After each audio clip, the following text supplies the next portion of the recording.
थे समुद्रगुप्त के दो पुत्र हुए। पहले थे रामगुप्त और दूसरे हैं चंद्रगुप्त द्वितीय, जिन्हें चंद्रगुप्त विक्रमादित्य के नाम से भी उपाधि मिली है। समुद्रगुप्त के बाद उनके ज्येष्ठ पुत्र रामगुप्त मगध का सम्राट बनाए जाते हैं। रामगुप्त को मगध का सम्राट बनाया जाता है और ये वही राजा हैं जो काफ़ी दुर्बल हैं। ठीक है, इन्होंने शक राजों की अधीनता भी स्वीकार कर लिया था, इसलिए इतिहास इनको ज़्यादा महत्व नहीं देता है। अब आगे हैं चंद्रगुप्त द्वितीय, जिनको हम चंद्रगुप्त विक्रमादित्य के नाम से भी जानते हैं। इनका शासनकाल 380 ईस्वी से 415 ईस्वी तक रहा है, लगभग 35 सालों तक। समुद्रगुप्त का पुत्र चंद्रगुप्त द्वितीय समस्त गुप्त राजाओं में सर्वाधिक शौर्य एवं वीरोचित गुणों से संपन्न था। यानी कि पूरे गुप्त साम्राज्य में अगर कोई प्रतापी राजा हुआ है तो चंद्रगुप्त द्वितीय, जिनको हम चंद्रगुप्त विक्रमादित्य भी कहते हैं, यानी चंद्रगुप्त द्वितीय जो है इस पूरे गुप्त साम्राज्य में सबसे प्रतापी राजा हुए। शकों पर विजय प्राप्त करके जब सिकंदर को मार दिया, सिकंदर जो थे शकराज थे, उन्होंने विक्रमादित्य की उपाधि धारण किया था। वह शकारी भी कहलाए, शक राजा को मारने के बाद अपने आप को शकारी भी कहलाए। मालवा, काठियावाड़, गुजरात और उज्जैनी को अपने साम्राज्य में मिलाकर अपने पिता के राज्य का और भी अधिक विस्तार कर लिया। यानी समुद्रगुप्त जो थे वो पूरे तो लगभग 21-22 राजाओं को हराए थे, 5-7 राजाओं ने उनकी अधीनता स्वीकार किया था। इन्होंने 5-6 यानी मालवा, काठियावाड़, गुजरात, उज्जैनी को भी अपने साम्राज्य में विस्तार कर लिया। तो यहाँ पर हम लोग कहानी जब पढ़ते तो उज्जैनी का नाम आता है। उज्जैन में जो है वो सिंहासन मिला था, कहानी है। चीनी यात्री फाह्यान, अब इनके समय में एक यात्री आया था फाह्यान। हम जब पहले पढ़े श्रीगुप्त तो उसमें इसिंग का नाम आया था, पर यहाँ फाह्यान है। चीनी यात्री फाह्यान उनके समय में 6 वर्षों तक भारत में रहे। 6 वर्षों तक फाह्यान भारत में रहे और रहने का जो शासनकाल है, उनका जो रहने का समय है 399 ईस्वी से 404 ईस्वी तक। यानी कि इन्होंने टोटल 6 सालों तक भारत में रहे और उन्होंने भारत के इतिहास के बारे में जाना। अब इनका सेनापति कौन था? सेनापति आम्रकादव था। सेनापति आम्रकादव।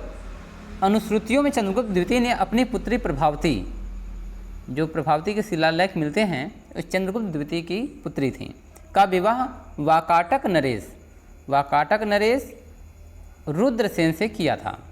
राजधानी पाटलिपुत्र और उज्जैन, यहाँ पर 2 राजधानियाँ चंद्रगुप्त द्वितीय की मिलती हैं, पाटलिपुत्र और उज्जैन। उज्जैन कहाँ पर है? एमपी में।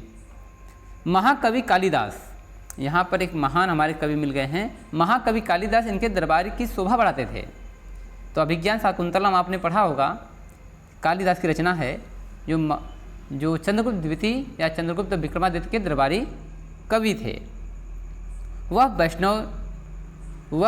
वैष्णव थे, यानी कि वैष्णव मतलब कि ये भी भगवान विष्णु के उपासक थे। गुप्त राजाओं के काल को भारतीय इतिहास का स्वर्ण युग कहा जाता है। ये सबसे ज़्यादा प्रतीत होता है चंद्रगुप्त द्वितीय के समय में। विष्णु पुराण 4:24-68 में से ज्ञात होता है कि संभवतः गुप्त काल से पूर्व अवंती पर आभिर इत्यादि शूद्रों या विजाति का अधिपत्य था। आभिर जो है काफ़ी निम्न कास्ट की जातियाँ आती हैं, तो माना जाता है कि अवंती पर आभिरों का या शूद्रों का या फिर विजातियों का आधिपत्य स्थापित था। इसका मतलब यह है कि चंद्रगुप्त द्वितीय जो थे वो क्षत्रिय हुआ करते थे। ऐतिहासिक परंपरा से हमें यह विदित होता है या ज्ञात होता है कि प्रथम शती ईस्वी पूर्व में लगभग 58 ईस्वी पूर्व या 57 ईस्वी पूर्व में विक्रम संवत के संस्थापक किसी अज्ञात राजा ने शकों को हराकर उज्जैनी को राजधानी बनाया था। गुप्त काल में चंद्रगुप्त द्वितीय ने अवंती को पुनः विजय किया और वहाँ से विदेशी सत्ता को उखाड़ फेंका। तो यहाँ पर जो है इतिहास थोड़ा सा डगमगा जाता है।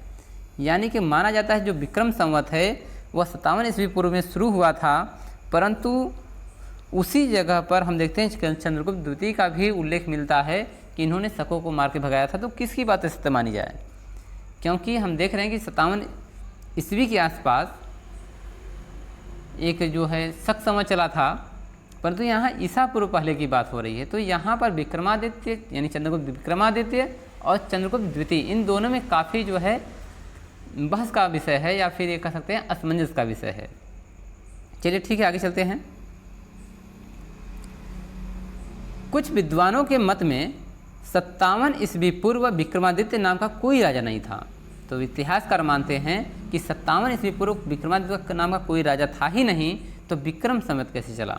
और चंद्रगुप्त द्वितीय ने ही अवंती विजय के पश्चात मालव संवत को जो 57 ईस्वी पूर्व में प्रारंभ हुआ था, विक्रम संवत का नाम दे दिया। यानी 57 ईस्वी पूर्व में मालव संवत था, तो विक्रमादित्य ने या फिर चंद्रगुप्त द्वितीय ने इसे विक्रम संवत का नाम दिया, एक नया जो है नाम दिया कैलेंडर का। शकों पर विजय के उपलक्ष्य में चंद्रगुप्त द्वितीय ने चांदी के सिक्के चलाए। तो शकों को जब हराया चंद्रगुप्त द्वितीय ने, तो चांदी के सिक्के चलाए। और हराने वाले किसको? सिकंदर सकराज। चंद्रगुप्त द्वितीय ने भी अश्वमेघ यज्ञ करवाया था। तो अश्वमेघ यज्ञकर्ता कितने हो गए? 2, समुद्रगुप्त और चंद्रगुप्त द्वितीय।